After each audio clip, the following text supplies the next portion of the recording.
Tai šią mokyklą iš tikrųjų pasirinkau dėl to, kad siūlė tokią specialybę, kokią norėjau pasirinkti. Tai ta pati elektronika, tos pačios instaliacijos, visos, kuo aš noriu sieti savo gyvenimą. Čia atėjau, nes patinka elektronika. Ir kai pabandžiau mokytis, tai labai patiko, iš tikrųjų. Man patinka elektronika. Kas patinka? Su tuo ir norėčiau toliau dirbti gyvenime. Su tas sritim kažkur. O kiek aš žiūrėjau žurnale, kur stoti, čia buvo 2009 metais, tai padariausia, man atrodė, iš visų siūlymų, iš visų mokyklų. Tai šiuo atveju dėl to. Ir bent jau kaip matau, kad ir mokytojų kolektyvas pakankamai rimtas, tai taipogi tai ir žinių bagažas neblogas, ir praktikos bagažas neblogas, tai iš mano pusės yra tik tai pliusai.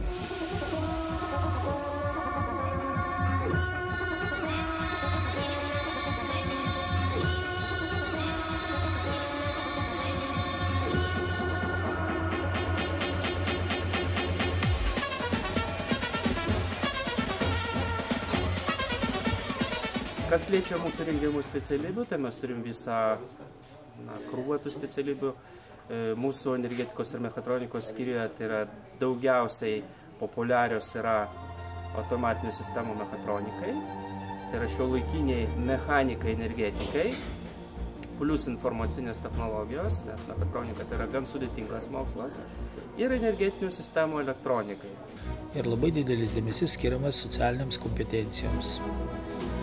Bendravimui, bendradarbiavimui, kaip gyventi kartu, kaip dirbti kartu, kaip gyventi kitoje šalyje, kaip mokytis reikia tos užsienio kalbos. Mūsų jaunimas, kuris grįžta iš užsienio, vos ne pirmas sakinys, jeigu jūs planuojate išvykti ar stažuotis, ar ilgesniam laikui į užsienį, mokykitės, mokykitės, mokykitės.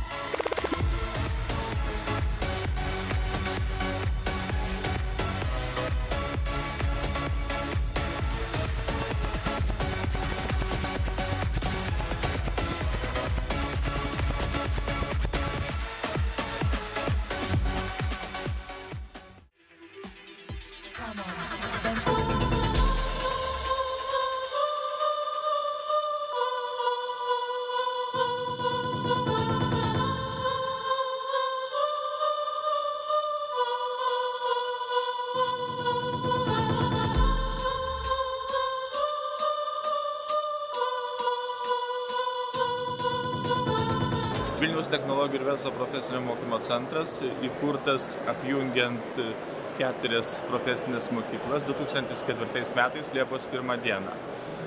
Mūsų profesinio mokymo centras šiuo metu rengia pagal 32 profesinio mokymo programas.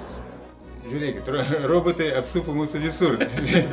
Čia, kad surasti su jais bendrą kalbą, kviečiam jūs pas mus. Mes žinom, kaip su jais susitarti. Ir aš tada pridėsiu, jis turėjo minį robotai, tai mes kartu su Vaslavu. Ateikite pas mus, pažiūrėkite, kaip mes gyvenam, kaip mes dirbam, su kuo mes dirbam. Mes papasakosim jums, jūs galbūt išsakysite savo kažkokias idėjas. Taip ir rasim bendrą kalbą.